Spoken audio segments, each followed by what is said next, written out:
ध्यान से सुनना है और सुन करके जान लेंगे, अपन ठीक से जान लेंगे और जान करके उसे मान लेना चाहिए अपने कल्याण के लिए और जन कल्याण के लिए। एक उदाहरण और है, प्रगति पाता है आदमी, जो मनुष्य चाहे कोई भी हो, उपासक उपासिकाओं में हो या श्रामनेर हो, कोई भी भिक्षु हो, जब भी वो विकास करता है, जो प्रगति करता है, ज्ञान की वृद्धि करता है, वो सुख प्राप्त करता है, तो उसमें नम्रता आती है। ऐसा निश्चित है, निश्चित, चाहे कोई भी हो, उपासक उपासिका हो, श्रामनेर हो, भिक्षु हो, अगर उसमें नम्रता आ रही है तो उसने अपने एक विकार को खत्म कर दिया, एक दुश्मन को मार दिया, यानी अहंकार नाम का दुश्मन उसका मारा गया। जब अहंकार खत्म हो जाएगा तो नम्रता आती है। जैसे किसी पेड़ में आप देखते होंगे, पेड़ को, पेड़ की डालियां सीधी रहती हैं, लेकिन जब उस पेड़ में जब फल आते हैं, फल आने पर वो डालियां झुक जाती हैं, झुक जाती है ना। तो यही उदाहरण है आपके लिए, अपन के लिए, कि हमने अगर कुछ प्राप्ति कर रहे हैं, हम हमारी प्रगति हो रही है, हम धर्म का मार्ग का अनुसरण करके, धर्म को धारण करते हुए हम प्रगति कर रहे हैं, ज्ञान की वृद्धि हो रही है हमारे अंदर में, तो नम्रता आ रही है। अगर नम्रता आ रही है तो वो उसके अंदर में झुकाव हो जाएगा, जैसे फल आने पर वृक्ष की डालियां झुक जाती हैं। इसलिए हमें अपने अंदर में नम्रता बहुत जरूरी है, नम्रता बहुत जरूरी है। तथागत का मार्ग है ये। तथागत ने लोक कल्याण के लिए, जनहित के लिए, ज्ञान प्राप्त तो उनको हो गया। ज्ञान प्राप्त बोध गया में बोधि वृक्ष के नीचे बैठ करके पहले तो उन्होंने तमाम संतों गुरुओं के आश्रमों पर जा करके, आलार कालाम, उद्दक रामपुत्र वगैरह वगैरह आश्रमों पर जाकर के उन्होंने जानना चाहा सत्य को, क्योंकि वो सत्य की खोज में निकले थे। लेकिन अपनी अपनी उन्होंने विधियां बताई, उन्होंने सब विधियों को पूरा करने के बाद में जब उनको समाधान नहीं मिला, जब समाधान नहीं मिला तो उन्होंने स्वयं अकेले चले गए और जाकर के गया में घनघोर जंगल थे, उस जंगल में अंदर जाते हैं तो एक अच्छा सा झाड़ था, एक पीपल का पेड़ था, उस पीपल के पेड़ के नीचे बैठ जाते हैं स्वयं अकेले, स्वयं अकेले बैठ करके ध्यान लगाने लगते हैं। और ध्यान क्या होता है? कहते ध्यान करो, ध्यान करो, ध्यान, सभी लोग कहते हैं। तो ध्यान करते हैं वो, तो ध्यान करते हैं वो केवल नैसर्गिक जो हो रहा है, अपने अंदर में जो हो रहा है, अपने हाल जो अपने अंदर में शरीर में जो प्रक्रियाएं हो रही हैं, उसी चीज को वो देखने लगे। तो सबसे पहले उन्होंने श्वासोश्वास को देखा, श्वासोश्वास को देखा, अपना मन श्वास पर टिका दिया, अपना चित्त श्वास पर टिकाया। और श्वास कहां से निकल रही है?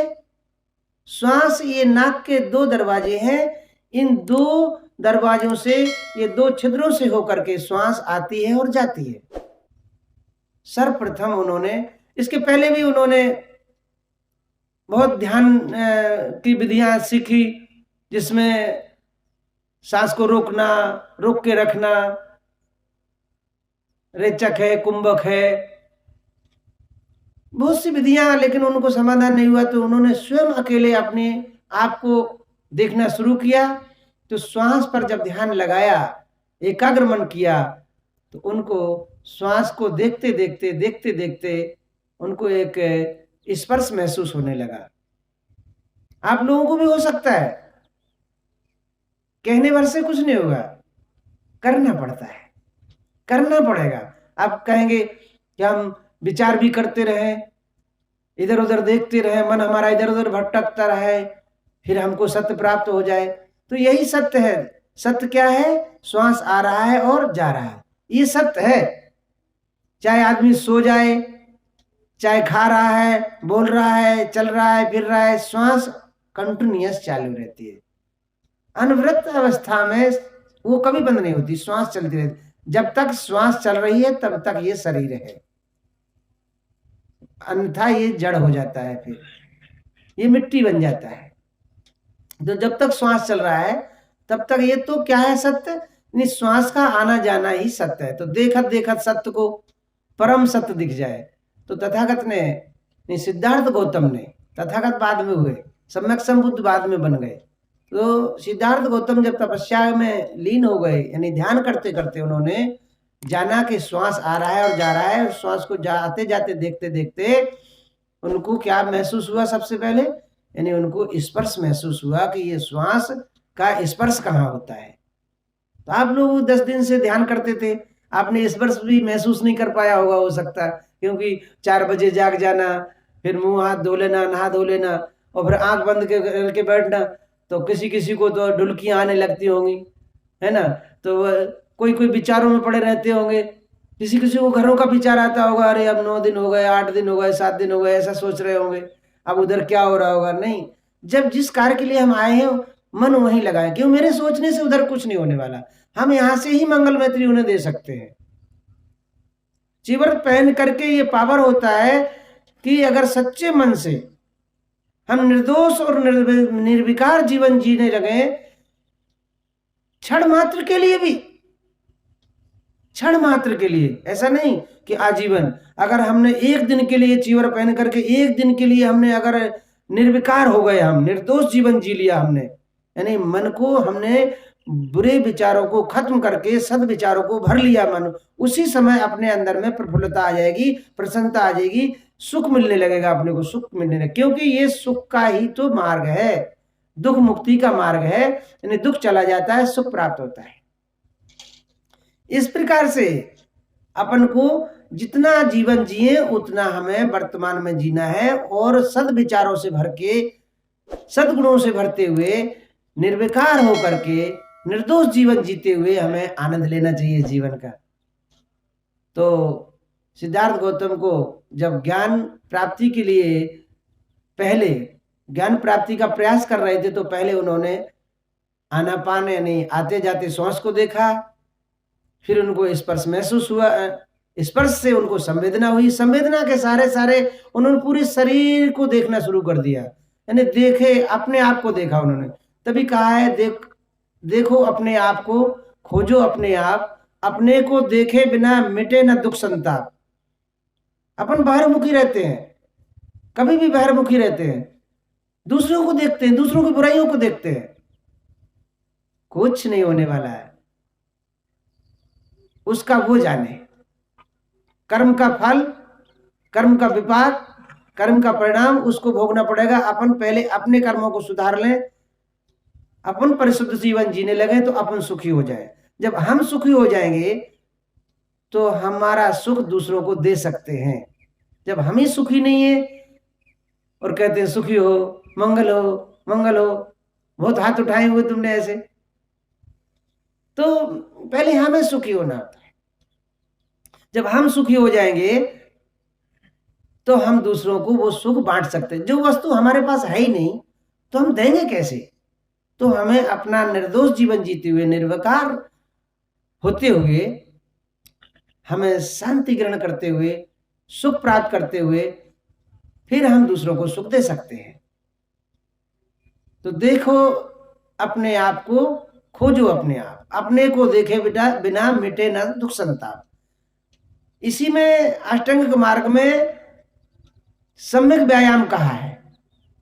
सम्यक व्यायाम में कोई कसरत नहीं करना पड़ती। सम्यक व्यायाम में केवल ये देखना पड़ता है कि हमारे अंदर में कौन सी बुराइयां हैं, उन बुराइयों को हमें मिटा देना है। कौन सी हमारे अंदर में अच्छाइयां नहीं है, उन अच्छाइयों को हमें ग्रहण करना है। जो अच्छाइयां हैं हमारी, उन्हें संपादित रखना है, करना है, उनका संपादन करना है। वो जो बुराइयां हैं उसे हमें निकालना है। इसकी हमें कसरत करना पड़ती है, इसीलिए हमें ध्यान रखना पड़ता है। इसी को ध्यान कहते हैं। ध्यान कहते, ध्यान करो। ध्यान ये रखना है हमें कि हमारे से कोई चूक तो नहीं हो रही है, मेरे से कोई गलती तो नहीं हो रही है। हमें सदैव सदैव खुली आंखों से ध्यान रखना चाहिए। वो ध्यान अलग है, आंख बंद करके आनापान करना, आनापान के बाद में स्पर्श संवेदना और विपස්සना, ये चीज बाद में है। पहले हमें खुली आंखों से अपने इस 3.5 हाथ की काया को जानते रहना चाहिए, इसका निरीक्षण परीक्षण करने रहना चाहिए कि हमारे अंदर में अब कौन सा विकार जागा, अभी हमारे अंदर में कौन सी भावना बन रही है, अच्छी भावना बन रही है, गलत भावना बन रही है, हमारे विचार दूषित हो रहे हैं या निर्दोष विचार आ रहे हैं हमारे। तो दूषित विचार हमारे अंदर में दूषित गांठें लगाएंगी, और निर्विकार निर्दोष जीवन जिएंगे, प्रफुल्लता से हम जीवन जिएंगे जितना, उतने अंदर में हमारा हृदय कमल ये खिल जाएगा। ज्यादा से ज्यादा संगति कैसे लोगों को करना चाहिए? संगति अच्छे लोगों की करना चाहिए, बुरे लोगों की संगति नहीं करना चाहिए, क्योंकि संगति से ही गुण तैयार होता है। अगर बुरे लोगों की संगति करने लगोगे तो निश्चित हमारे अंदर में वो थोड़ा बहुत उनका असर आने लगेगा। इसलिए संगत ही गुण उपजे, संगत ही गुण जाए, बांस फांस मिश्री एक ही भाव बिकाए। तो संगत अच्छे लोगों की करना चाहिए। वो मिश्री, मिश्री क्या बोलते हैं उसको मराठी में? गड़ी शक्कर, है ना? वो है ना, खड़ी शक्कर, यानी ढेकड़े ढेकड़े रहते ना, खड़ी शक्कर। तो वो उसमें कभी एक धागा रहता है, कभी एक बम्बू की लकड़ी भी रहती है। तो वो क्या होती है, उसी के साथ बिक जाती है, उसी के भाव में। लकड़ी बम्बू कितने भाव बिकेगा? 2 4 10 रुपए किलो, है ना? लेकिन वो 40 50 100 रुपए किलो बिक जाती है। किसकी संगति में है? शक्कर की संगति में, इसलिए, है ना? तो संगति से अपने को अच्छी संगति करेंगे तो अपना भी मूल बनेगा, अपनी कीमत बन जाएगी। और बुरे की संगति करेंगे तो हमारे अंदर में कहीं ना कहीं अवगुण हो जाएगा। अगर वो हमारे अंदर नहीं भी अवगुण आएगा, मान लो एक हम भिक्षु हैं, आप श्राम में रहे, और कहीं जुए पत्ते का अगर वो लगा हो, चल रहा हो खेल, और वहां जाकर के अगर हमारा हम भिक्षु या आप श्राम में या कोई भी उपासक वहां जाके अगर खड़ा रह जाता है, वहां जाने लगता है, वहां बैठने लगता है, तो क्या होगा मालूम है? बाकी के लोग दूर से देख करके कहेंगे अरे ये भी बिगड़ गया, है ना? यानी उसका असर जरूर हो जाएगा अपने, यानी प्रभाव पड़ेगा। लोगों की नजर में हम कहीं ना कहीं गिर जाएंगे। भले ही हम परिशुद्ध हैं, लेकिन हमारे मन में वहां देखने के लिए हम गए, हम देख रहे हैं, तो देखने से ही हमको दोष लगेगा। इसलिए हमें निर्दोष जीवन जीना चाहिए, निर्विकार जीवन जीना चाहिए, तो हमारा सुख मिलेगा, हमको मंगल होगा, हमारा कल्याण होगा। अब अंदाज लगाइए आप लोग, अभी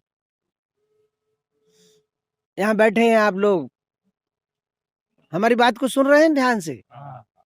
समझ में आ रहा है? अच्छा चलो, मैं बोल रहा हूँ और बोल रहा हूँ तो मैं अभी अपनी करुणा से बोल रहा हूँ। मुझे ये ऐसा नहीं है कि मैं आपको ये बताऊं कि मैं बहुत बड़ा ज्ञानी हूँ या बहुत जानता हूँ, मेरे ऐसी कोई भावना नहीं है। केवल मेरी ये करुणा है कि मैं आपको मार्ग बता दूं, आपको सदमार्ग दिखा दूं, आप कुछ जान लें, सीख लें, समझ लें, और अपने जब घरों में जाएं तो वहां भी आप जा करके इन विनयों को, नियमों का पालन करके, जो श्रामनेर के बाद आप उपासक बन जाएंगे, तो उपासकों का जो धर्म है तो उसे आप समझ करके आगे चलेंगे तो आपका कल्याण हो जाएगा, आपका मंगल होगा। तो ऐसे हम मंगल मैत्री के साथ, हम मंगल भावना के साथ आपके साथ चर्चा कर रहे हैं, धम्म चर्चा कर रहे हैं। तो इस धम्म चर्चा को सुन करके आपको कैसा लग रहा है? अच्छा लग रहा है। देखिए, आप कह रहे हैं अच्छा लग रहा है, हम तो ये कहा कैसा लग रहा है, तो ऑटोमेटिक आप लोग कहने लगे हमें अच्छा लग रहा है ना? तो विचार करिए कि जिस धम्म की वाणी को सुन करके अच्छा लग रहा हो, उसका अनुसरण करके कितना अच्छा लगेगा। अभी आपको केवल सुन करके, सबसे पहले तो कोई भिक्षु हो, कोई साधु संत महात्मा हो, कोई त्यागी हो, अगर कोई त्यागी है कोई फकीर हो, भिक्षु हो, साधु हो, संत हो, महात्मा हो, ये अलग अलग रूप हैं, अलग अलग वेश हैं, अलग अलग नाम हैं, लेकिन उसकी अगर त्याग की भावना है और त्याग की भावना से वो भ्रमण करता है, चारिका करता है, लोक कल्याण के, जनहित की भावना से चारिका करता है, तो उसको देख करके ही लोग सुकून प्राप्त करते हैं। किसी किसी को देख करके ऐसा देखते अपन तो ऐसा मन में ऐसा सुकून पैदा होता है, शांति मिलती है ना। और किसी किसी को तो देख करके ऐसा मन खिन्न हो जाता है। वो भले ही बड़ा बड़ा जटा रखाए हो, दाढ़ी बढ़ाए हो, चाहे कुछ भी बड़ी बड़ी वेशभूषा बनाए हो, लेकिन उसको देख करके अपन को मन को अगर शांति नहीं मिली, अपना मन अगर खिन्न हो गया, तो समझो इसके अंदर में जन कल्याण की भावना नहीं है, लोक कल्याण की भावना नहीं है। तो ऐसी जन कल्याण की भावना जगाना चाहिए आप लोगों को। चाहे उपासक लोगों के भी अंदर होता है, किसी किसी उपासक में इतना अच्छा आकर्षण होता है क्योंकि वो सीलों का पालन करता है। जो उपासक उपासिका सीलों का पालन करते हैं, उनके अंदर में ऑटोमेटिक एक आकर्षण होता है, लोग उनकी तरफ देखते हैं, उनकी बात को मानने लगते हैं, कारण ये सील का प्रभाव होता है। ऐसे भिक्षुओं को देखेंगे तो भिक्षुओं के अंदर जो प्रभाव है, तो आप लोगों को सुन करके, देख करके आकर्षण होता है, मन प्रसन्न होता है, सुन करके मन प्रसन्न हो रहा है ना। जब सुन करके भी मन प्रसन्न हो रहा है, तो आप अंदाज लगाइए, आप लोग कोशिश करिए, उन नियमों का पालन करके आप लोगों को कितना सुख मिलेगा, इसके लिए आपको खुद करना पड़ेगा। यही पश्च को इसे करके देख लो, भगवान ने कहा है यही पश्च को इसे करके देख लो। अब वो करके क्या बताते तथागत, पहले वो सील बताया, उन्होंने सील का मार्ग दिखाया, तो सील को पालन करके देख लो। अब जब आप सील का पालन करके देख लेंगे तो आपको अपने आप एक सुख की अनुभूति होगी। तो सील के बाद में समाधि, समाधि का उन्होंने बताया मार्ग। समाधि तत्काल फल देने वाली है। समाधि माने वही ध्यान, आनापान करते हुए, स्पर्श से संवेदना को जानते हुए, तो समाधि मार्ग। तो यही पश्च को इसे भी करके देख लो। तो तमाम उपासक उपासिकाएं उस समय श्रोतापन में पड़ जाते थे, प्रवचन सुनते सुनते सुनते सुनते। और उपासक लोगों में भी उन्होंने चीवर ना लेने के पहले, यानी चीवर नहीं भी लिया तो भी उपासक धर्म में ही उन्होंने ज्ञान को प्राप्त कर लिया, सत्य को जान लिया, सुख को प्राप्त कर लिया। हमारा एक विचार आप सुन लीजिए। आपके मन में एक विचार था कि मेरे अंदर में जो बुराई है वो निकल जाए, तो ठीक है, ये अच्छी बात है, आपने ये विचार किया, इससे आपको जो पावर मिला, आपका सम्मान स्वागत हुआ, आपका बहुत कुछ, और आपके अंदर में बहुत बदल भी आ गया। अब ये आप सोचेंगे कि ये हमने हो लिया, अब ये कोई जादू मंत्र तो है नहीं, इससे आपको केवल चीवर लेने से कुछ नहीं होने वाला, आपको मन पर कंट्रोल रखना पड़ेगा। इसके बाद आगे भी आप जब मन को कंट्रोल रखेंगे तो ही आपके विकार आप छोड़ पाएंगे, तभी आप दुर्विचारों से बच पाएंगे। आपको क्या करना है, मन को कंट्रोल में रखना है। अब इन्हीं दिनों को याद करते रहना कि हमसे अब कोई दुष्कर्म ना हो, नहीं तो हम बहुत बड़ा पाप का भागी हो जाएगा। जिन लोगों ने मेरे चरण धोए, मेरे दर्शन लिए, दान दिया, कष्ट की कमाई से हमको भोजन खिलाया, और अगर हम डबल से उसमें पड़ते हैं, तो अब हमारा ये जीवन बिगड़ गया, और हमारे अभी जीवन कई जन्म हमारे बिगड़ जाएंगे। तो आप लोग केवल श्रामणेर बनने आए, और आप लोगों ने सोचा कि हमारी श्रामणेर दीक्षा नहीं हुई, चलो हम जाएंगे श्रामणेर दीक्षा लेना है, श्रामणेर दीक्षा लेना है। आपकी भावना क्या बनी कि मेरी श्रामणेर दीक्षा नहीं हुई, और कम से कम हमको श्रामणेर दीक्षा लेना चाहिए। तो श्रामणेर दीक्षा लेने के लिए आप लोग आए, और ये सोचा कि हमारे कुछ दुर्विचार हैं, कुछ विकार हैं, कुछ व्यसन हैं, वो छूट जाएं। तो छूट गए ना, छूट गए। अब छोड़ के रखने के लिए आप लोगों को अपने मन को कंट्रोल में रखना पड़ेगा।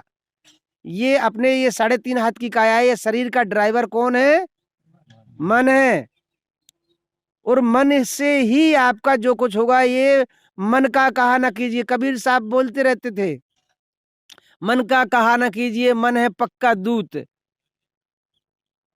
ले डूबे दरियाओं में जाए हाथ से छूट।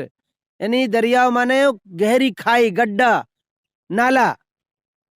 तो ये मन का कहना नहीं करना है, मन को अपने कहे अनुसार चलाना है। मन कैसा है? मन हमारा मौज करता है ज्यादा, मन हमारा मस्ती ज्यादा करता है, उसी में मगन रहता है, बुरे कार्यों की तरफ ज्यादा जाता है। अच्छे कार्य में लाने के लिए ये बांधना पड़ता है इसको, अच्छे में लगाने के लिए इसको बांधना पड़ेगा, और बुरे कार्य में इसे कुछ बांधना नहीं पड़ता, ये खुला घूमता है। ऐसे घूमता है जैसे जंगल में वानर होता है, जंगली बंदर होता है ना, जंगली बंदर एक जगह कभी भी स्थायी नहीं ठहरता, कभी ये डाली से वो डाली, उछाल कूद उछाल उसकी चालू रहते। ऐसे ही हमारा ये मन है, मन एक बंदर, जंगली बंदर की तरह है। लेकिन इस जंगली बंदर को काबू में लाने के लिए, कंट्रोल में लाने के लिए अपन को मंदारी बनना होगा। खड़ा रहे तो वो खड़ा रहता है, नाच तो नाचता है ना, काड़ी पकड़ के चलता है, यानी अलग अलग प्रकार। तो वो इशारे पर चलने लगता है। किसके इशारे पर चलता है? वो मंदारी, गारोड़ी बोलते हैं, क्या बोलते नहीं। तो ये जो मन है हमारा, ये जंगली बंदर है, और इस जंगली बंदर को हमें पालतू बंदर बना लेना है। उसके लिए हमें मंदारी बनना है, यानी हमको उसको कंट्रोल में लाने के लिए हम मन के कहने में नहीं चलेंगे, मन को अपने कहने से चलाएंगे। तो हमें क्या करना पड़ेगा? उसके लिए प्रयास करना पड़ेगा। वो बंदर एकदम से नहीं तैयार हो गया, उसको पहले पकड़ा गया, पकड़ करके उसको एक एक करके धीरे धीरे उसको अभ्यास कराया गया, प्रैक्टिस कराया गया। तो उसको अभ्यास हो गया, फिर वो ऐसा अभ्यास हो गया उसको कि वो ऐसे इशारा करता है तो खड़ा रहता है, इशारा करता है बैठ जाता है। तो ऐसे करके अपन उदाहरण दिए हैं बंदर का। तो अपना ये मन है, ये मन उछल कूद करता है, इधर उधर भागता है, मौज मस्ती करता है। इसके लिए अपने को तैयार रहना होगा, यानी उसे अच्छा बनाने के लिए अपन जिधर चाहेंगे उधर लगाएंगे मन को, जिधर नहीं चाहेंगे उधर नहीं लगाएंगे। जैसे कोई सुंदर वस्तु दिखी, सुंदर वस्तु देख करके अपन लालायत होने लगे। सुंदर वस्तु को देख के जैसे हमारा मन लालायत हुआ, तो सुंदर वस्तु देखा और हमने अगर कोई प्रक्रिया कर दी तो समझो हमारे से वहां गलत प्रक्रिया कर दी, तो गलत हमारी धारणा बन गई, तो एक गांठ गलत लग जाएगी, हमारे पापों की गांठ हमने बांध लिया। और अगर हमने उस अच्छी वस्तु को देख करके उसे हमने कोई गलत प्रक्रिया, गलत भावना नहीं लाई, तो हम ठीक हो गए। हमारा मन शुद्ध बना के रखा हमने, स्वच्छ रखा। अब देखेंगे आंख है ना, ये आयतन है, ये अपने शरीर के इंद्रियां हैं, इंद्रियां। आंख है, कान है, नाक है, जिब्या है, त्वचा है। आंख, नाक, जिब्या, कान, त्वचा, कितना हो गया? षडायतन होते हैं, आयतन होते 6। तो ये छठवां क्या है? हाँ, तो ये मन छठवां, 6 आयतन होते हैं, तो ये 5 इंद्रियां होती हैं। तो 5 इंद्रियां क्या काम करती हैं? अपने अलग अलग इनके काम है। आंख का काम क्या है? आंख का काम देखना है, केवल देखना है। तो इसमें सम्मादिठा, सम्यक दृष्टि, देखो खूब, तको मत। समझ रहे हैं ना? देखो खूब, तको मत। लेकिन अपन देखते देखते अच्छी, मैं क्या बोल रहा हूं समझ रहे हो ना, कि अपना मन गड़बड़ कर गया, हमने हमारे अंदर में दोष पैदा कर लिया। क्योंकि ये आंख है, नाक है, ये 5 जो हमारे अवयव हैं, 5 इंद्रियां हैं, जो षडायतन कहे गए, 6 आयतन कहे गए, ये पांचों का डायरेक्ट कनेक्शन मन से है। देर नहीं लगती, जैसे ही बटन दबाया कि लाइट जल गया, है ना, बटन दबाने की देर हुई कि वो तत्काल। तो ऐसे ही हमारा मन है, जैसे ही नजर हमारी गई कि तत्काल उसके करंट कहाँ जाता है, कहाँ जुड़ा हुआ है उसका कनेक्शन, मन से। तो हमारे मन को कंट्रोल रखना है, मन में दूषित विचार नहीं आने देना चाहिए। स्पर्श होता है इससे। स्पर्श कैसे होता है? स्पर्श जो है, स्पर्श माने क्या होता है? टच करना, छूना, है ना? तो स्पर्श कैसे? शरीर से स्पर्श होता है, ये स्पर्श हुआ, है ना? तो स्पर्श होता है, तो लेकिन स्पर्श ये पांचों अवयवों से भी स्पर्श होता है। अब कैसे स्पर्श होता है? आंख से स्पर्श कैसे होता है? ऐसे देखा तो स्पर्श हुआ ना, है ना?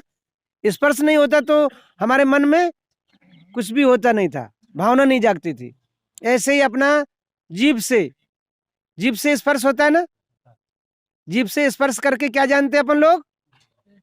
टेस्ट जानते हैं, तीखा, मीठा, कड़वा, है ना?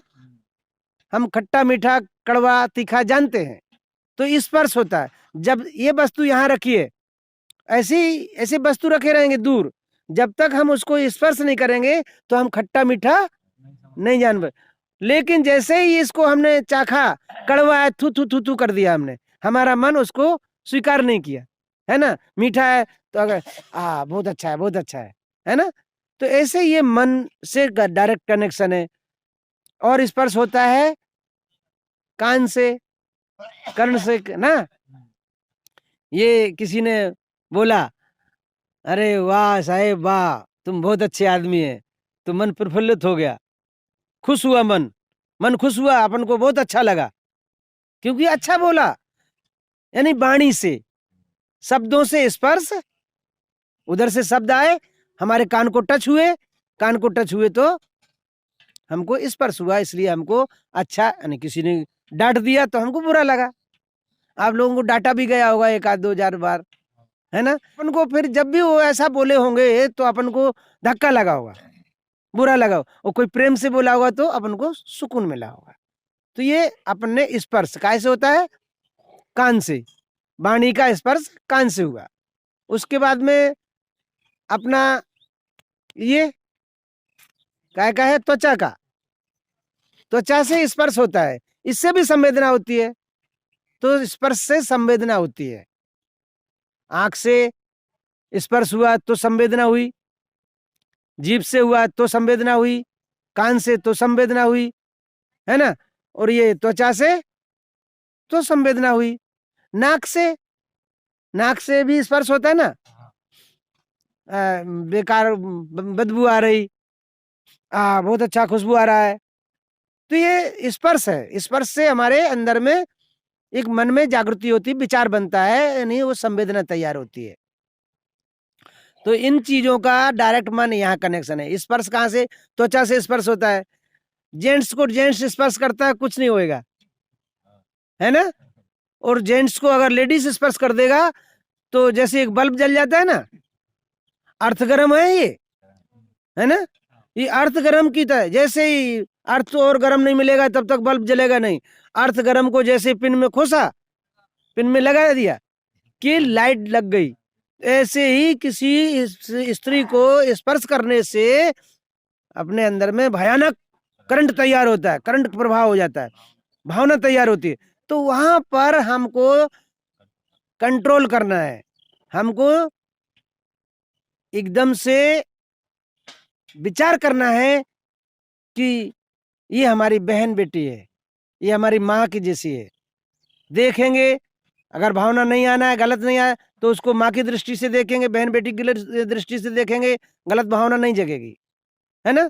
स्पर्श अगर हो जाए, स्पर्श होते ही हम उसको टच नहीं करेंगे, हट जाएंगे और कहेंगे कि नहीं ये तो हमारी बेटी की तरह है, बहन की तरह है, माँ की तरह है, तो फिर हमारे अंदर में कोई गलत भावना नहीं हो सकती है। लेकिन ये कहने भर की चीजें हैं, कहनी से रहनी का घर बहुत दूर है। कहनी होती है, कहनी से रहनी का घर दूर है। यानी कहना तो बहुत जानता है ना, कहने के बाद में उसका चलना जानता है, वही हमारा गुरु है ना? कथनी करे वो पुत्र हमारो।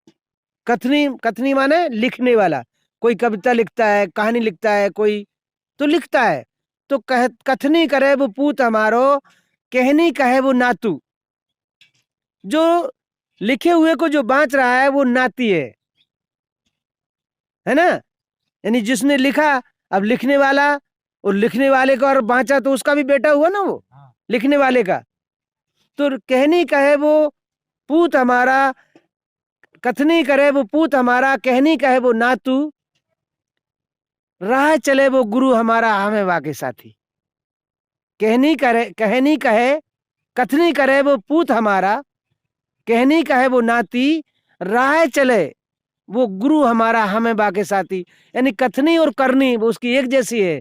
जैसा वो बोलता है, जैसा वो चलता है, तो वो हमारा अच्छा गुरु है, सच्चा गुरु है।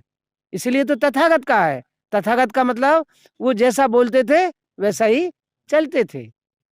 यही हमारा तथागत का धम्म है, ये तथागत का मार्ग है। इस तथागत के मार्ग को अपन सुन करके, इसका अनुसरण करके, इसे आचरण में लाके हम सुख प्राप्त कर सकते हैं। स्वयं सुख प्राप्त करके हम औरों को भी सुख दे सकते हैं। हम अंदर में पहले सुख की तरंगें तैयार कर लें, और सुख प्राप्त करने के बाद में हम, तो जब धारा प्रवाह होने लगती है तो कोई सहज नहीं होता ये। अगर धारा प्रवाह खत्म हो गई तो वहां अर्थ बताया ना, जो लिखता है, लिखने वाला एक अपना बच्चे की जैसा है, पुत्र की जैसा है, और लिखे हुए को जो बांच रहा है वो उसका भी बेटा है, लिखने वाले का बेटा हुआ तो नाती। और राह चले, जैसा वो बोलता है या लिखता है, बांचता है, वैसा अगर चलता है उस पर, तो वो हमारा गुरु है, अच्छा मार्गदर्शक है। हम है उसके साथी, हमें उसका साथ करना चाहिए।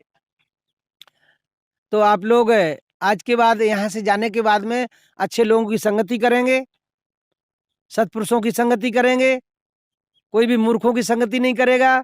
क्योंकि 38 मंगलों में भगवान ने बताया है, असेवना चा बालानंग पंडिताना सेवना, पूजा चा पूजन इतक मंगल मुतमंग। मूर्खों की संगति नहीं करना, विद्वानों की संगति करना। पंडिताना सेवना, पंडित कोई जाति नहीं है, यानी विद्वानों को पंडित कहा गया है।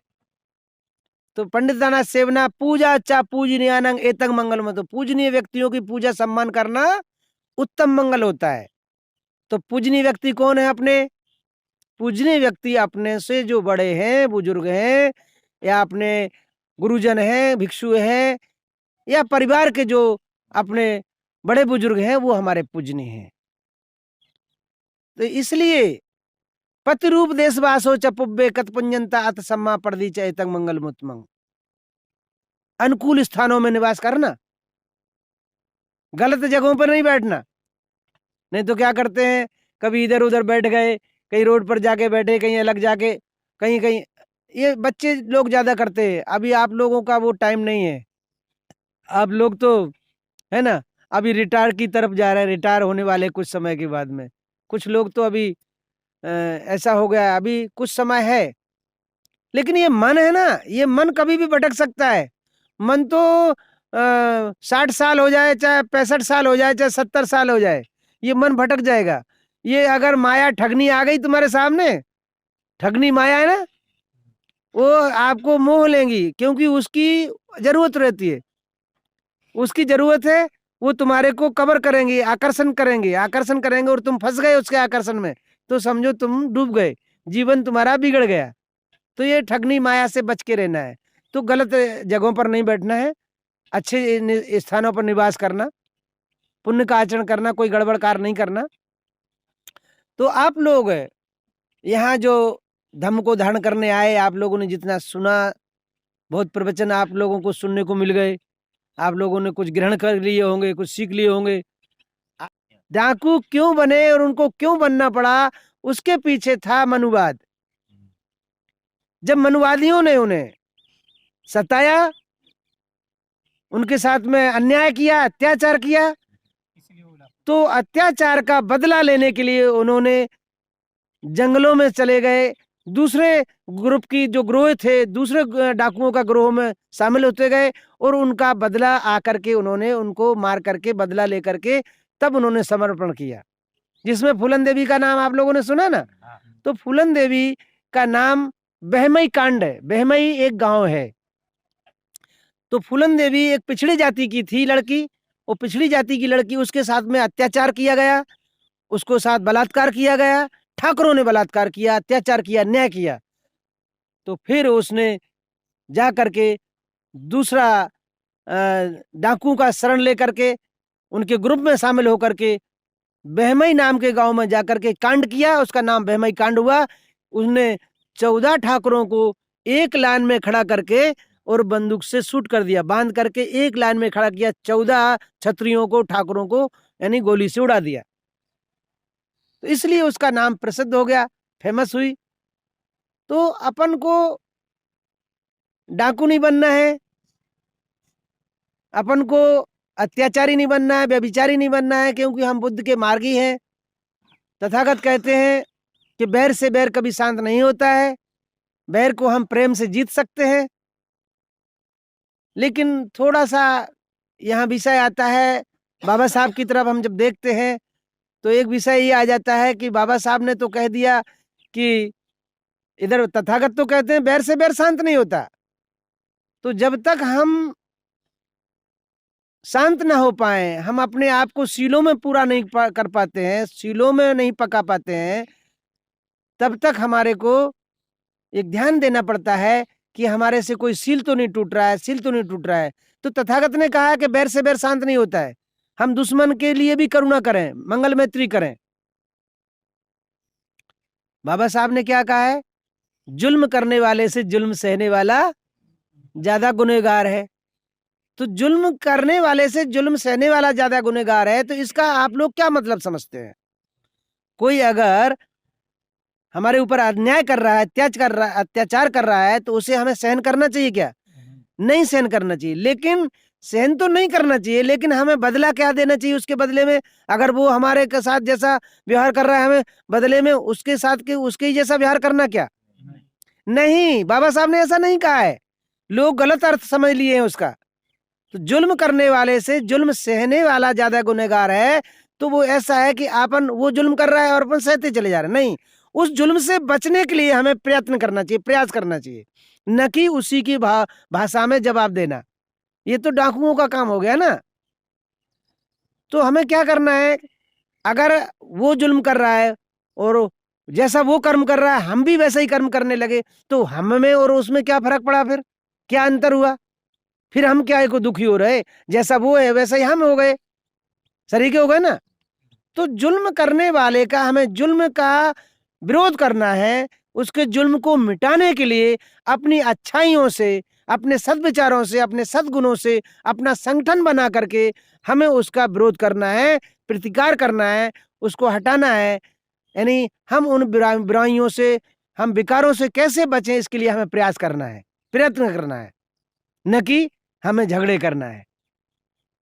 शांति का मार्ग दिया, नहीं तो बाबा साहब हमको बुद्ध का मार्ग नहीं देते। बाबा साहब हमको अगर बुद्ध का मार्ग नहीं देते और दूसरा धर्म बता देते, तो बाबा साहब ने हमको यही धर्म क्यों दिया, बुद्ध का मार्ग क्यों दिखाया? क्योंकि ये शांति का मार्ग है, सुख का मार्ग है। तमाम धर्मों का अध्ययन किया उन्होंने, 22 साल तमाम धर्मों का अध्ययन किया। और तमाम धर्मों का अध्ययन करने के बाद में उन्होंने देखा कि सभी धर्म के लोग, सभी धर्म के ग्रंथ, सभी धर्म ग्रंथ, सभी धर्म के मसीहा, सभी धर्म के संस्थापक अपनी पूजा कराते हैं, अपन को भगवान बताते हैं कि हमारी पूजा करो तुम्हारा भला हो जाएगा। लेकिन तथागत का मार्ग ही एक ऐसा मार्ग निकला, ऐसा मिला उन्हें कि बुद्ध का ही मार्ग ऐसा है कि जो कहते हैं तुम हमारी पूजा ना करो, हमारी पूजा ना करो, हमारे बताए हुए मार्ग पर चलो। तथागत कहते हैं कि हम मोक्षदाता नहीं है, हम मार्गदाता है। शास्त्रा कहते थे कि शास्त्रा तो रास्ता बताते हैं, चलना स्वयं को पड़ेगा।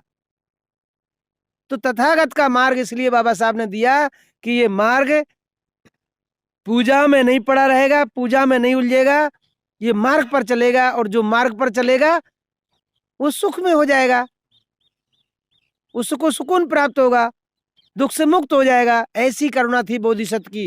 ये बोधिसत्व कोई सहज नहीं थे, बाबा साहब कोई सहज व्यक्ति नहीं थे, लोग उनको नहीं समझ पा रहे हैं। बोधिसत्व ही बुद्ध बनते हैं प्रयास करने के बाद। 9 बोधिसत्वों के बाद में जब 10वां जन्म होता है बोधिसत्व का, तो वो बुद्धत्व को प्राप्त होते हैं। जैसे कि सुमेध नाम के बोधिसत्व ने, आपने सुना होगा ग्रंथ में, सपने में आ गए थे, है ना, माता महामाया को सपने में आया कि आखिरी जन्म लेना है हमें। तो सुमेध नाम के बोधिसत्व ने आखिरी जन्म ग्रहण किया, माता महामाया के गर्भ से वो पैदा हुए, सिद्धार्थ नाम से पैदा हुए। लेकिन उन्होंने बचपन से ही उनकी भावनाएं, क्योंकि वो बोधिसत्व थे, भावनाएं अच्छी थी, तो उन्होंने प्रयास करते करते, वो जीव हिंसा कभी बचपन से ही नहीं करना जानते थे, उनके मन में दया थी, करुणा थी, तो इसलिए वो बोधिसत्व थे, इसलिए थी। तो बोधिसत्व होने के बाद में उन्होंने प्रयास करते करते वो सम्यक संबुद्ध बने।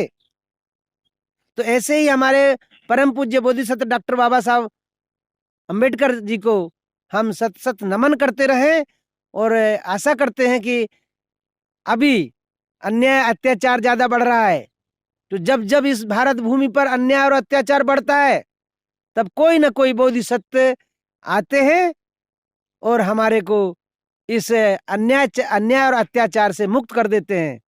जैसे आपको पहले ईसापुर 6ठी शताब्दी 563 में इस भारत भूमि पर, पूरे एशिया खंड में अराजकता फैली हुई थी, असमानता फैली हुई थी, भेदभाव फैला हुआ था, ऊंच नीच पसरा हुआ था, उस समय ब्राह्मणवाद फैला हुआ था। उस समय कौन बोधिसत्व होके आए? सिद्धार्थ बोधिसत्व होके आए, सिद्धार्थ के रूप में, सिद्धार्थ के नाम से, और वो सम्यक संबुद्ध बने, और उन्होंने इस भारत भूमि पर समानता ला दिया, समता का पाठ पढ़ाया, समता, बंधुता, करुणा, मैत्री, और पूरा भारत देश क्या, पूरा एशिया खंड क्या, भारत देश से अलग जाकर के भी ऐसी 42 कंट्रियां बड़ी बड़ी हैं जो बुद्ध के मार्ग पर चलती हैं और सुकून से जीवन जीते हैं, शांति है उनके यहाँ, कोई झगड़े कलह नहीं, कोई परेशानी नहीं। लेकिन यहाँ भारत के अंदर में फिर धीरे धीरे मनुवाद बढ़ गया, मानवता को नष्ट कर दिया गया, और मानवता को नष्ट करने के बाद में यहाँ फिर असमानता ला दिया, फिर भेदभाव तैयार कर दिया, फिर ऊंच नीच तैयार कर दिया, मनुष्य को पशु से बदतर जिंदगी जीने के लिए बाध्य कर दिया। तो ऐसे असमय में, ऐसे विकट परिस्थिति में फिर से एक बोधिसत्व ने जन्म लिया। वो क्या नाम से हुए? साधु साधु, यानी डॉक्टर बाबा साहब अंबेडकर के नाम में बोधिसत्व पैदा हुए, और उन्होंने फिर से इस भारत भूमि को, इस भारत देश को संविधान दे करके, समानता के अधिकार दे करके, मानवता का समता मूलक समाज की स्थापना करके, संविधान दे करके फिर से यहाँ पर मनुष्य को मनुष्य की उपाधि दिया, जीने के अधिकार दिए।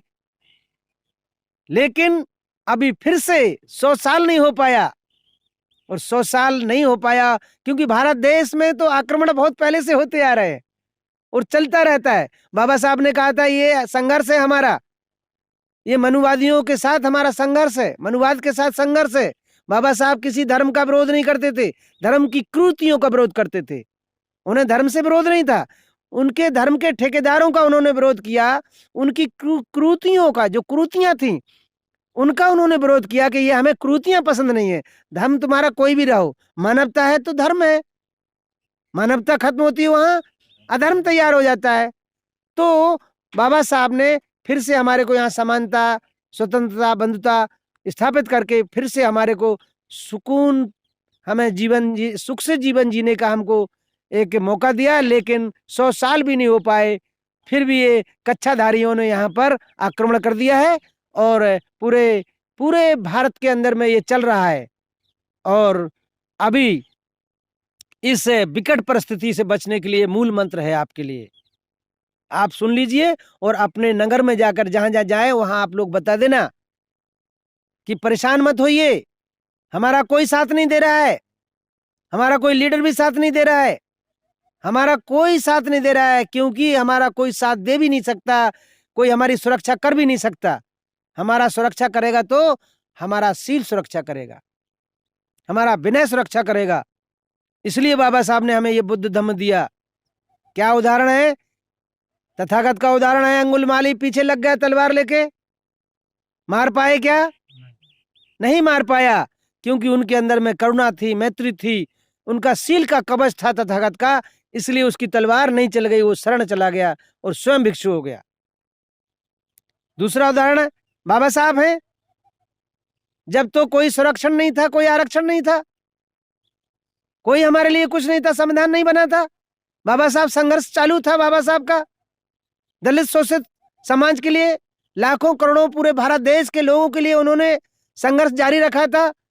उस समय भी मनुवादी उनके पीछे लगे हुए थे, उनको धौंस दे रहे थे। क्या धौंस दे रहे थे? कि बंद करो, ये संगठन बनाना बंद करो, ये आंदोलन बंद करो, ये सत्याग्रह बंद करो, इनके लिए जो तुम उत्थान के कार्य कर रहे हैं ये बंद कर दो, नहीं तो तुमको जान से मार देंगे। कोई कुछ धमकी भरे पत्र लिखता था, कोई धमकियां देता था, कोई कुछ देता था, लेकिन बाबा साहब डरे नहीं। और डरे नहीं तो उनको, बाबा साहब को किसी ने छू भी नहीं पाया, कोई मार भी नहीं पाया। कारण बाबा साहब के अंदर में भी बोधिसत्व थे, वो सत्पुरुष थे, उनके अंदर में करुणा थी लाखों दलित शोषित समाज के लिए, शील था उनका कवच, तो उनको भी कोई छू नहीं पाया, कोई मार नहीं पाया, कोई टच नहीं कर पाया। इसी प्रकार से आज ये विकट परिस्थिति आ रही है। आप लोग गांव-गांव सुन रहे होंगे, नगर-नगर सुन रहे होंगे, जगह-जगह देख रहे हैं, कोई किसी की नहीं सुन रहा है। संविधान को तोड़ने की बात कही जा रही है, लेकिन कोई नहीं मिटा सकता। कहीं कुछ भी हो जाए, आप लोग इस बात को यहां से सुन करके जाओ, विचार करके जाओ, और सुरक्षित जीवन जीना है तो बाबा साहब के मार्ग पर चलना है, बाबा साहब के बताए हुए मार्ग पर चलना है, बुद्ध के बताए हुए मार्ग पर चलना है। तो उसके लिए आपको एक याद दिलाते देते हैं, बाबा साहब ने भी शायद उसे पढ़ा होगा, इसीलिए उन्होंने ये बुद्ध धम्म दिया। हम भी आप लोगों को इसी करुणा से, मंगल मैत्री की भावना देते हुए आपको समझा रहे हैं। आप लोग अपने अपने गांव में जाके समझा देना, ये चर्चा जरूर करना। पहले स्वयं अच्छे बनना है, फिर दूसरे आपकी बात को जरूर सुनेंगे। आप अगर अच्छे बनेंगे तो आपकी अच्छाई दूसरों तक जाएगी, क्योंकि ये संदेश है भगवान का, मानव से मानव तक भेजा हुआ संदेश बुद्ध का संदेश है। ये दुख से मुक्ति का मार्ग एक संदेश है, और मानव से मानव तक भेजा हुआ संदेश है। बाबा साहब ने, तथागत का संदेश बाबा साहब ने लिया, और बाबा साहब ने संदेश हमको दिया, हमें हम सबको पहुंचाना है। तो क्या है, बाबा साहब ने पढ़ा होगा, पुंडलिक धम्मसूत्र में लिखा है ऐसा कि जब इस भूमि पर अराजकता, असमानता, बैर भाव, मार काट बढ़ जाएगी, ऐसे बुरे समय में भी लोग बुद्ध के मार्ग पर चलकर इसी धरती पर अपने लिए स्वर्ग के रास्ते खोल सकता है। अब आप सोचेंगे कि स्वर्ग क्या है? स्वर्ग नरक मानते क्या अपन लोग? स्वर्ग नरक कुछ भी नहीं होता है, एक भाषा है। ये भाषा, अलग अलग प्रकार की भाषाएं होती समझाने के लिए। स्वर्ग, जहां सुख है वहां स्वर्ग है। आप लोगों ने स्वर्ग देखा क्या? नहीं देखा। तो अभी आपको कैसा लग रहा है? जहां मन बेचैन ना हो, जहां मन अशांत ना हो, कोई किसी प्रकार का दुख पैदा ना हो, हम शांति ग्रहण कर रहे हो, सुकून पैदा कर रहे हो, सुकून ग्रहण कर रहे हो, हमको शांति मिल रही हो, सुख मिल रही हो, समझो वहां हमारे में स्वर्ग की स्थापना है। मरने के बाद की बात नहीं है ये। यही तो तुम बैठो बुद्ध की रेल में, जीते जी स्वर्ग दिखावे। हमारे गुरुजी ने ये गीत बनाया था एक, हमारे गुरुजी भदंत आनंद देव महाईश्वर, भदंत आनंद देव महाईश्वर, उत्तर प्रदेश कोकरगांव जिला जालौन में उनका निवास था। 114 साल की उम्र प्राप्त करके वो 3 साल पहले परिनिर्वाण हो गया उनका।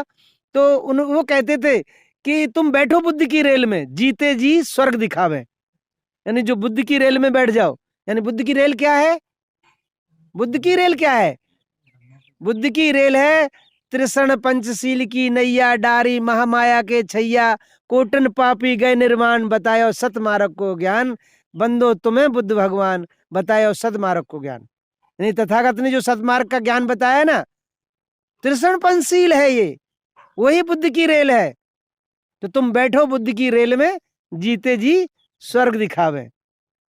ऐसा करके तो तथागत का ये मार्ग है, बाबा साहब ने समझ करके ये दिया। तो क्या लिखा है उसमें कि अपने लिए यही स्वर्ग के दरवाजे खोल सकते हैं। तो यह तो देख लिया अपन ने, जीते जी स्वर्ग दिखावे। मरने के बाद स्वर्ग नरक मैं नहीं जानता, लेकिन जिंदा जिंदा देख लीजिए। नरक देखा क्या आप लोगों ने? नहीं देखा क्या? देखना चाहोगे? देखना चाहो तो मैं बता देता रास्ता आपको, जाना आपको पड़ेगा, देख लेना जाके। नहीं उसमें पढ़ना मत, नरक में पढ़ना मत, नरकगामी मत होना, नरक भोगी मत होना, लेकिन देख लेना। रास्ता हम दिखा देते हैं, जगह हम बता देते, जगह नाम का उस स्वर्ग का नाम बता देते हम। नहीं, स्वर्ग का नाम बता दिया जहां सत्संगति हो, सद्विचार हो, सद्गुण हो, व्यवहार हो, या कोई भी आश्रम हो जहां अपन को अच्छा ज्ञान मिलता हो, सुकून पैदा है, वह स्वर्ग है, स्वर्ग है। और नरक का नाम बता देते हैं। नरक आपको देखना हो तो देख लेना, एक आध दो दिन में देख लेना, लगे तो आज ही देख लेना, मैं नाम बता देता। वो नाम क्या है? Man hospital. बड़ा मैन हॉस्पिटल देखा है ना, वहां जाना, एक आध जन को हंसते हुए देखना। कभी मिलेगा कोई हंसता हुआ? क्या कोई हंसता हुआ नहीं दिखेगा वहां। सबके चेहरे उतरे होंगे। किसी का हाथ कट गया, किसी का पेट फाड़ा जा रहा है, किसी का कान कट गया, किसी की नाक कट गई, किसी का पैर कटा हुआ है। यानी बहुत बुरी दयनीय स्थिति में पड़े हुए होंगे वहां, मुंह पर ऐसे लगाया। ये वो नरक भोग रहे हैं, यानी दुख भोग रहे हैं। जहां दुख, असहाय दुख होता है, उसी को नरक मानते हैं हम तो भाई, है ना। तो वो मैन हॉस्पिटल है ना, सरकारी दवाखाना बड़ा, वहां जाके देखना, वो नरकगामी है, उनके दुष्कर्मों के परिणाम है वो। जिनने जाए जितने दुख है, यानी यानी कष्ट दिए दूसरों को, दुष्कर्म किए, उन दुष्कर्मों के परिणाम उनको भी भोगना पड़ रहा है। क्योंकि तथागत ने कहा है कर्म उसका विपाक, कर्म का फल सबको मिलता है। तुम्हें भी मिलेगा, हमें भी मिलता है। अगर हमसे चूक हुई तो हमें भी मिला, तुम्हें भी, तुमसे चूक होगी तुम्हें भी मिलेगा, है ना। तो कर्म का विपाक, कर्म हम जैसा कर्म करेंगे वैसा ही हमको उसका परिणाम आएगा, फल आएगा। वो बीज बमूल के, आम कहाँ से खाओ?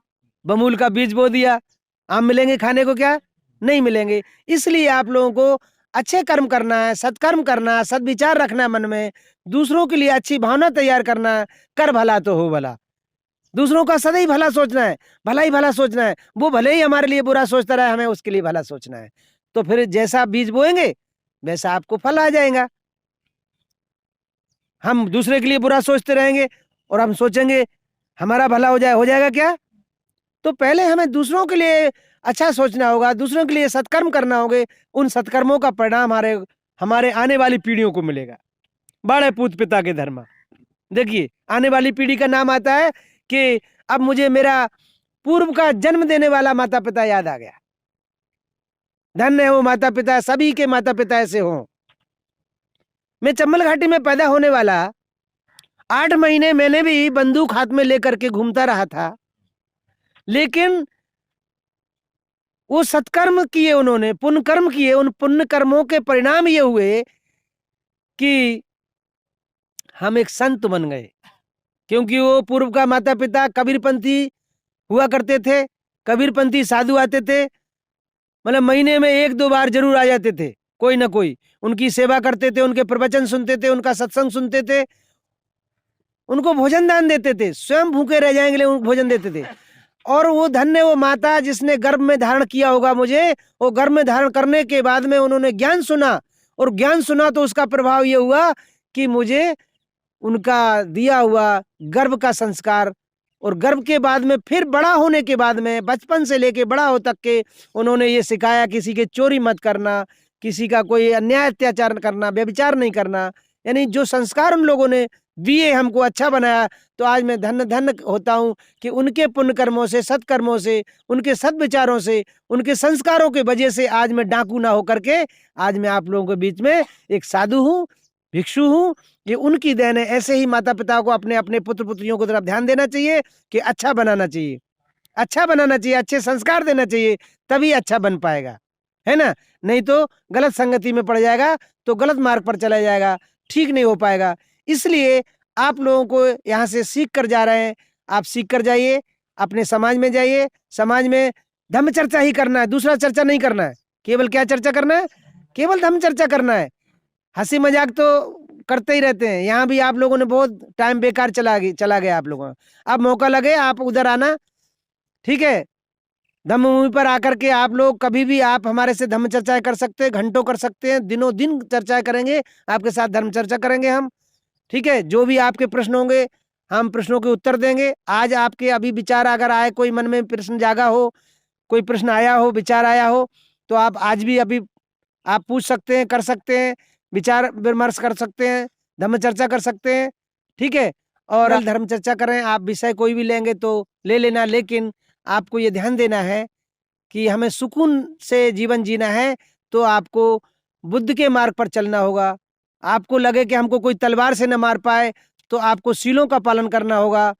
आपको लगे कोई हमारे घर को आग न जला पाए, तो मैं गारंटी देता हूं कि आपके घर में आग भी नहीं लग पाएगी। कोई लगाएगा भी, पेट्रोल डाल के भी आग लगाना चाहे तो लग नहीं पाएगी, क्योंकि अगर आपका सील कवच है तो।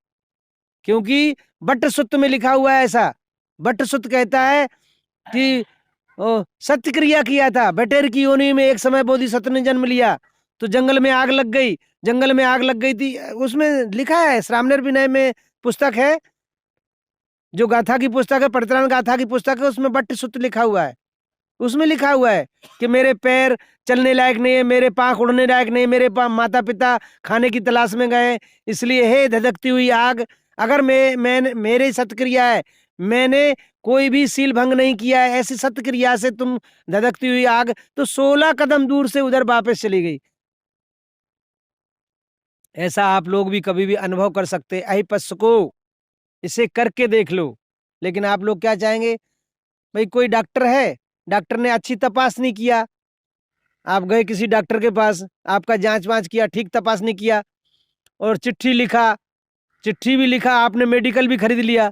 मेडिकल खरीदने के बाद में आपने क्या किया, अपने पूजा घर में जाके रख दिया, और पूजा घर में रख दिया, जाके लगे आरती उतारने, हमारा डॉक्टर बहुत अच्छा, हमारा डॉक्टर बहुत अच्छा, बहुत अच्छी दवाई दिया हमको, बहुत अच्छा दवाई गोली दिया, खाया एक भी नहीं, रोग बैठ जाएगा क्या? नहीं बैठेगा ना। तो इसलिए अपन को क्या है, ये बाबा साहब हमारे बहुत अच्छे डॉक्टर थे, इन्होंने हमको बुद्ध नाम की विचारधारा की दवाई गोली दी है। तो हमें बाबा साहब की स्तुति नहीं करते रहना है, केवल स्तुति तो करना है उनकी, लेकिन केवल स्तुति नहीं करना, अंधश्रद्धा से नहीं दोहराना उनकी बातों को। हमें 22 प्रतिज्ञाओं को ध्यान से पढ़ना है, 22 प्रतिज्ञाओं का अध्ययन करना है, अनुभव करना है, उनका चिंतन मनन करते हुए उसका पालन करना है। ऐसे 5 सीलों को हमें जानना है, जान करके मानना है। सुन लिया आपने हमारी बात को, सुन करके जान लेना, जान करके मान लेना, अनुसरण करेंगे, आचरण में लाएंगे तो सुकून हो जाएगा, हमको शांति मिलेगी। तो किसी प्रकार से जानबूझ करके जीव हत्या ना करें। हमारे को एक बताओ, जीव हत्या करना और जीव हत्या कराना सरीका होता है ना? तुमने अगर मर्डर खुद नहीं किया और कह दिया मार दो, तो भी पाप है ना, तो भी दोष लगता है ना। तो आप लोग कोमड़िया फाउंडिया खाते होंगे ना, तो फिर मर्डर करते नहीं क्या? अरे तो कह देते होंगे बना के दे दो जरा। तो ऐसा आप नहीं करेंगे आज के बाद, ठीक है। प्रतिज्ञा कर लिया हमने कि हम जीव हिंसा न करेंगे, और न जीव हिंसा करने का किसी को ऑर्डर करेंगे, बोलेंगे भी नहीं। अगर आप लोग कहेंगे अब त्याग कैसे हो जाएगा, हम तो मांसाहारी हैं, त्याग कैसे हो? वैसे तो त्याग कर देना चाहिए, मनुष्य के लिए मांसाहार नहीं है, ये जानवरों का आहार है। हमारे पूर्वजों को मजबूर कर दिया था, बाध्य कर दिया था, इसलिए मरे हुए ढोरों को खाने की मजबूरी हो गई थी। आज मेरी कोई मजबूरी नहीं है, आज हरी साग सब्जियां खा सकते हैं, फल फ्रूट्स खा सकते हैं, ड्राई फ्रूट्स खा सकते हैं, घी दूध दही खाओ, अनन्य प्रकार के धान्य हैं, सभी धान्य खा सकते हैं जिसमें पौष्टिकता है, ताकत है, बल है। लेकिन फिर भी आपको अगर आदत है खाने की, नहीं अगर छूटती आती है तो मैं नहीं कहता खाओ, लेकिन अगर आपसे ना छूटती है तो तैयार मांस मिले तो ले लेना, लेकिन कटवाना मत। बराबर है। ग्रंथ में पढ़ लेना, सोपिया और सुपिया की कहानी है, जिसने अपनी मांडी का मांस दिया था काट के, तैयार मांस नहीं मिला तो, है ना। तो तैयार मांस अगर दिख जाए तो लेना, विचार मत करना कि ये काटा हमारे लिए काटा गया है, कटवाया गया है। ये कटवाना नहीं, काटना नहीं और कटवाना नहीं, आपको दोष नहीं लगेगा, ठीक है। अदिन्ना दाना, चोरी नहीं करना, है ना। कामेशुमिच्छाचारा, काम में विचार से दूर रहना, नहीं तो बस आ गए अपनी चित्त में, चित्त मिल गया तो मन कामना करेगा, हमसे दोष हो जाएगा। पाप 3 प्रकार से होता है, मन से, वचन से, कर्म से। तो सबसे पहले पाप होता है मन से, फिर वाणी से, कर्म से बाद में होता है। तो मन वाणी काया से परिशुद्ध रहना है। सचित परियोद अपनंग एतंग बुद्धान शासनंग, है ना, बहुत सुना होगा। इसलिए मूसावादा, झूठ नहीं बोलना, व्यर्थ की बातें नहीं करना, चुगली नहीं करना, गाली गलौच नहीं करना। सुरा मेरे मज्जा प्रमाद उठाना, यानी देसी दारू, इंग्लिश दारू का सेवन नहीं करना, कच्ची पक्की दारू यानी किसी भी प्रकार के मादक द्रव्यों का सेवन नहीं करना। मज्जा, मज्जा रुआ है, चमड़ी है, मांस है, रक्त है, हड्डी है, हड्डी के अंदर में जो भरा हुआ है उसे मज्जा कहते हैं। मज्जा है, ये उसमें लिखा हुआ है ना, मज्जा है। ये क्यों मना किया तथागत ने कि ये मज्जा जो है ये कीटाणु रहते हैं, इससे 36 प्रकार के रोग तैयार हो जाते हैं हमारे अंदर में। ये बीमारी से बचना है तो मज्जा का त्याग करना है। अगर मज्जा त्याग देंगे तो मांस त्याग हो जाएगा, क्योंकि वही बहुत अच्छा है ना, है ना। तो वो टेस्ट लगता है ना, तो उसे छोड़ देना चाहिए, त्याग करना है। सुरा मेरा मज्जा प्रमाद उठाना, प्रमाद मानू, प्रमाद उठाना माने क्या है मालूम है किसी को? किसी को नहीं पता। प्रमाद उठाना माने नहीं पता ना। धम्मपद में लिखा है अप्रमादो अमत पदंग, प्रमादो मचनो पदंग। अप्रमादो, प्रमाद माने होता है आलस, प्रमाद माने आलस। तो प्रमाद उठाना बेरमनी से कहा, प्रमाद न करना अमृत पद होता है। यानी जो प्रमाद नहीं करते, आलस नहीं करते, वो सुख की जिंदगी जीते हैं, अमृत पद पाते हैं। प्रमादो मचनो पदंग, जो प्रमाद करते हैं, प्रमादी होते हैं, वो मृत्यु के जैसे होते हैं, मरे पड़े रहते हैं, है ना। तो इसलिए आप लोगों को प्रमाद भी नहीं करना है। यहाँ जो आपको सिखाया गया है कि सवेरे जाग जाओ, 4 बजे जाग जाओ तो जाग जाओ भाई, आज जरा ढील मिल गई तो 4 बजे नहीं जागे, 5 बजे जागे ना। 2 जन को तो जगाना ही पड़ा, है ना। तो ऐसा नहीं, पूर्वज हमारे हुआ करते थे तो कितने बजे जागते थे? 4 बजे ही जागते थे, 5 बजे जागते थे, अपने काम धंधे से लग जाते थे। तो उनकी उम्र कितनी होती थी? 100 साल के ऊपर जाती थी, 110 साल 5 साल तक चले जाते थे, क्योंकि वो समय पर सोते थे, समय पर जागते थे। ज्यादा जो सोता है उसकी उम्र घट जाती है, उम्र कम हो जाती है। इसलिए कम से कम सोना चाहिए, जितनी जरूरत है उतनी सोना चाहिए। 8 घंटे से ज्यादा नींद नहीं लेना चाहिए। वैसे तो ध्यानी लोगों को 6 घंटे की नींद होती है, जो मेहनत नहीं करते, काम नहीं करते, वो 6 घंटे की नींद। और जो मेहनत करते हैं, मजदूरी करते हैं, परिश्रम करते हैं, खेती बाड़ी का काम करते हैं, उनको 8 घंटे की नींद पर्याप्त है।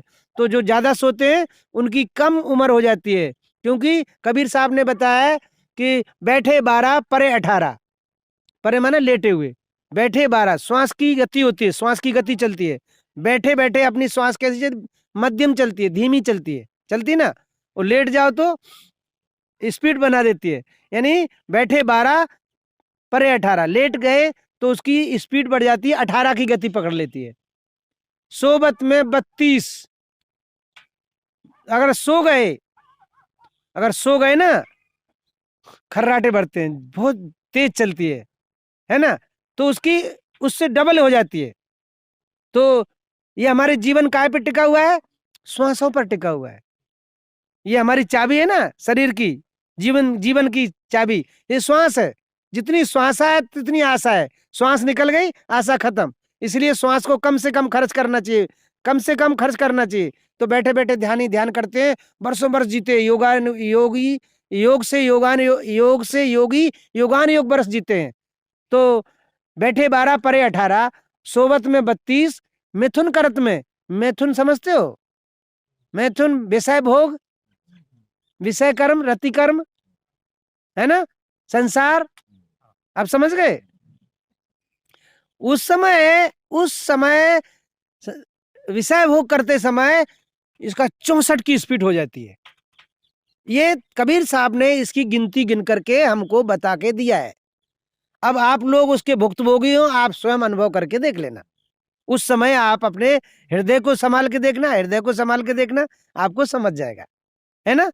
तो होता क्या है, कुछ जो ज्यादा व्यभिचारी होता है, जो इसमें ज्यादा लिप्त रहता है, वो रोगी हो जाता है जल्दी, उसकी शरीर की शक्ति खत्म हो जाती है, बीमारी हो जाती है, और उसकी उम्र बहुत जल्दी खत्म हो जाती है। वो 60-65 पे 50 साल, कोई तो 50-55 में खत्म हो जाता है। कुछ तो दारू पीता है, विषय भोग करता है, और वो अपने जीवन को यूं ही गंवा देता है। ठीक है, तो इस प्रकार से आप लोगों को इन 5 शीलों का ध्यान रखते हुए ब्रह्मचर्य का पालन करना, क्योंकि चरत भिक्खवे चारिकं भोजन हिताय भोजन सुखाय लोक अनुकंपाय थाय थाय देव मनुष्यानंग देशत भिक्खवे आदि कल्याणं मज्ज कल्याणं परुषाद कल्याणं ब्रह्मचर्य प्रकाशित। ये क्या कहा है? ब्रह्मचर्य प्रकाशित, यानी ब्रह्मचर्य का प्रकाश करो।